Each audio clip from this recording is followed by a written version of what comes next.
पैठण शहरातील प्रसिद्ध असलेले श्रेयस एंटरप्राइजेस तसेच ही महासेवा तसेच SBI ग्राहक सेवा सेंटरचे मुख्य मालक सुनील सरजे आपल्या सोबत आहेत।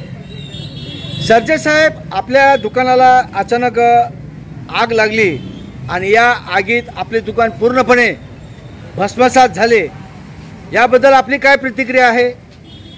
काल रात्रीच्या दिवशी अचानक माझ्या 1 ते 1:30 दरम्यान मला कॉल आला की आपल्या दुकानामधून एक अचानक असा धूर निघतोय म्हणे।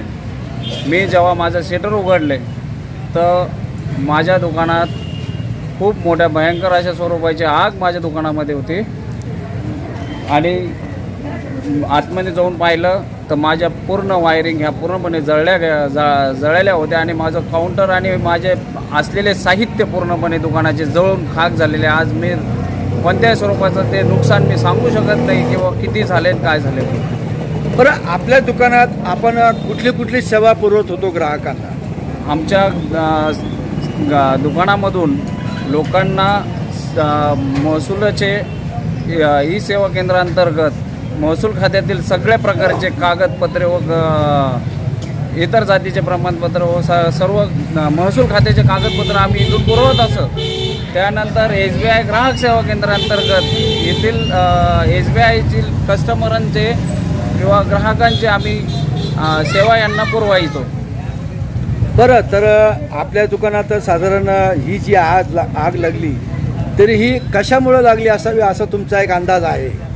या ठिकाणी मी सगळं पाहण्यात पहिल्या दृष्टिकोनातून असं दिसून येतं आहे की आपल्या इथून माझ्या इथं शॉर्ट सर्किटच्या माध्यमातून माझ्या दुकानाचं हे पूर्णपणे नुकसान झालं आहे। म्हणजे कुठलाही घातपाताचा प्रकार नसावा असं कोणत्याही तुमचा अंदाज आहे. प्रकारचा घात प्रकार नाहीये. माझ्या इथं शॉर्ट सर्किट हे झाल्याचं मला पूर्णपणे दिसून येतंय. प्रथम दर्शनी शॉर्ट सर्किट शॉर्ट सर्किट झालं आणि पैठण शहरामध्ये आज सकाळपासून रात्रीपासून MSEBच्या ड्यू पडण्याचा प्रकार जास्त होत आहे. कमी जास्त लाईट ही पैठण शहरातील प्रत्येक घरामध्ये आज दिसते. खूप जणांचं नुकसान मला प्रतिक्रिया लोकांच्या आल्या की त्याच्या अंतर्गत मला लक्षात आलं की पैठणमध्ये माझंच नाही खूप जणांचे यांत्रिक स्वरूपाचे नुकसान खूप झालेले आहे. बरं, SBIची सेवा आपण पुरवत असो तर यामध्ये आपल्याकडे काही कॅश आतमध्ये होती का? माझ्याकडे यामध्ये 50,000 रुपयाची कॅश ही हार्ड कॅश इथं होती व बाकीची माझे त्या सिस्टीममध्ये असल्या कारणाने ती पैसे माझे आज वाचलेले आहेत. पण आज ते 50,000 रुपये पूर्णपणे त्याचा कोळसा झालेला आहे. बरं, आपल्या दुकानात कुठलं साहित्य खाक झालंय? माझ्या दुकानामधले माझ्याकडे असलेल्या 3 लॅपटॉप, 3 प्रकारचे प्रिंटर, त्यानंतर पासबुक एंट्री असलेले एक प्रिंटर, SBIने अवेलेबल करून दिलेलं मायक्रो ATM जे होतं, त्यानंतर लॅमिनेशन मशीन, इतर असे अनेक जे झेरॉक्ससाठी लागणारे प्रिंटर जे आहेत ते याच्यातून हाक झाले. अंदाजे आपल्या दुकानात आगीमध्ये किती रुपयाचं नुकसान झालं असं तुम्हाला वाटतंय? माझ्या अंदाजे माझे सगळे 6 लाखापर्यंत माझं नुकसान ह्या माध्यमातून झालेलं आहे. आणि माझीच अपेक्षा आहे की सरकारने माझ्याकडे लक्ष द्यावे, महसूल खात्याने माझ्याकडे लक्ष द्यावं, नगरपालिकेच्या लोकांनी आणि महावितरणाच्या लोकांनी थोडंसं माझ्याकडे ह्या गोष्टीचं नुकसान भरपाईचे प्रयत्न करावं.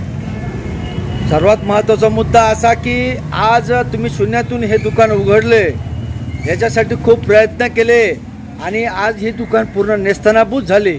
याच्यामुळं आपण जे आहात तर आपल्यावर खूप मोठं डोंगर दुःखाचं कोसळले असं म्हणायला काही वावगं ठरणार नाही. मी आज पूर्णपणे माझं उपजीविकाच ही माझ्या ह्या दुकानाच्या माध्यमातून होती. आज माझे ते आज पूर्णपणे माझ्या आज जे साधन होतं उपजीविकेचं साधन आज माझं पूर्णपणे ठप्प झालेलं आहे. त्यातली त्यात जे संबंधित अधिकारी आहेत, जसं पोलीस आहे, पोलीस प्रशासन आहे, विद्युत मंडळ आहे, नगरपालिका आहे, तहसील कार्यालय आहे, या सर्वांना आपण याबाबतची माहिती दिली का? या सर्वांना मी आज लेखी स्वरूपात अर्ज दाखल करून दिलेत. माझ्या कोणत्या स्वरूपात जे नुकसान झालं त्याची तपशील त्यांना मी नोंद केलेली आहे.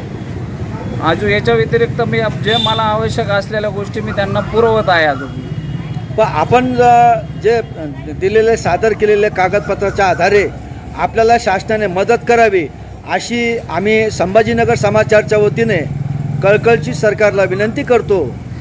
धन्यवाद.